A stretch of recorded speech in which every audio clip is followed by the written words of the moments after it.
Video కొంచెం length ఎక్కువ ఉంటుంది, దాంతోపాటు నిజాలు కూడా ఎక్కువ ఉంటాయి. ప్రజెంట్ ఇప్పుడు ఏ గోలు లేకుండా గాలికి తిరిగే గాలిగాళ్ళని చూసి ఖాళీ వీడియో చేస్తున్నాను. నేను 7th క్లాస్ చదివేటప్పుడు 6th 7th ఆ టైంలోనే మా నాన్నగారు అసలు ఆదివారం కూడా ఖాళీగా ఇంటి దగ్గర ఉంచేవారు కాదు, గుల్ల లాగించేవారు. అంటే కార్పెంటర్కి అర్థం అవుతుంది. ఇదివరకు రెడీమేడ్ డోర్లే ఉండేవి కాదు, మామిడి చెక్కలతో డోర్లు కట్టడమే, వాటిని ఫినిషింగ్ చేయాలన్నమాట ఈ గొల్లతోటి. ఆదివారం సాయంత్రం 6 గంటల దగ్గర నుంచే మనం సినిమా చూడాలన్నా ఏమన్నా తిరగాలన్నా ఇంకా తిరిగి వచ్చేది ఏముంటుంది, 6 అయితే చీకటిపోద్ది.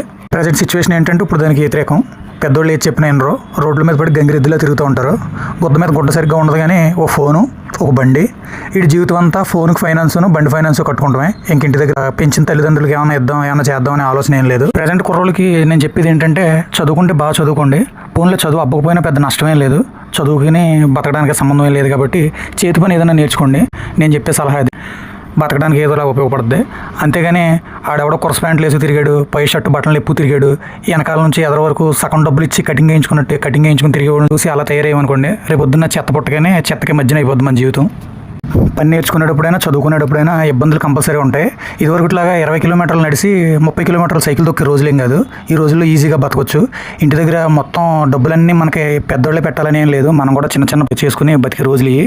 దానికి ఏదో మనం పెద్ద ఫీల్ అయిపోయి మొత్తం కష్టాలన్నీ మనమే పడిపోతున్నాం, మన వల్ల ఏదో ఇదంతా ఉద్ధరించేస్తున్నాం అని ఏదో బిల్డప్లు ఏం దెంగక్కర్లే. ప్రశాంతంగా చదువుకోవచ్చు, అందంగా చదువుకుంటే ఏదైనా పని చేసుకోవచ్చు.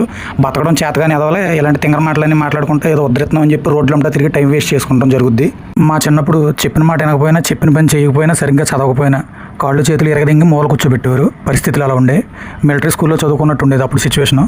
ఇప్పుడు నిప్పేం లేదు, కింద నుంచి పైదాకా ఒత్తి అన్ని పెద్దోళ్ళే చేస్తున్నారు. మనం ఏమీ లేదు, పోగు తినేసి టైంకి చదువుకుంటాం, లేదంటే కనుక ఏదో గవర్నమెంట్ జాబ్కి వెళ్ళినట్టు ఏదైనా పనికి వెళ్తే వెళ్ళటం. ఇదివరకులాగా పొద్దున్నే 8 గంటలకు వెళ్ళే పని ఏమీ లేదు. జమీందారు అమ్మ మొగుళ్ళలాగా 10 గంటలకు వెళ్తాం, 11 గంటలకు 12 గంటలకు మళ్ళీ పోగు తింటా కొంపకొస్తాం, మళ్ళీ 2 గంటలకు వెళ్తాం, 5-6 వచ్చేస్తాం. ఇదే చేసే పని. ఆ చేయించుకునేవాడు 1 గంట ఎక్స్ట్రా పని చెప్పాడు అనుకోండి, ఈడు ఎగదొబ్బుతాడు. సిచ్యువేషన్ ఇది. ఈ రోజుల్లో బతకడానికి కూడా పెద్ద ఇబ్బందిగా ఉంది. ఎందుకంటే నిజాలు చెప్తే బాగోదు కాబట్టి ఇక్కడతోటి నిజాలు చెప్పడం ముగించేస్తున్నాను. సీరియస్గా మొదలుపెట్టిన వీడియో సిల్లీగా క్లోజ్ చేద్దాం. ఫైనల్గా నేను చెప్పొచ్చేది ఏంటంటే చదువుకుంటే పర్ఫెక్ట్గా చదువుకోండి, లేదంటే కనుక ఏదైనా చేతి పని నేర్చుకోండి. చేతి పనులు ఈ పని ఆ పని లేదు, ఎలక్ట్రికల్ ఉంది, ప్లంబింగ్ ఉంది, కార్పెంటర్ ఉంది, టాపీ వర్క్ ఉంది, కన్స్ట్రక్షన్కి సంబంధించిన పని ఏదైనా నేర్చుకోవచ్చు, తప్పేమీ లేదు. కష్టపడే పనే నేర్చుకోండి. ఎందుకంటే ముందు హవా అంతా కూడా చేతి పనులు హవా నడుతుంది. ఎవడో కష్టపడి సంపాదించడం అనే ఆలోచన ఎవరికే ఉండదు. ఈజీ మనీ కోసం ఎక్కువగా ఆలోచించే వాళ్ళు ఉంటారు.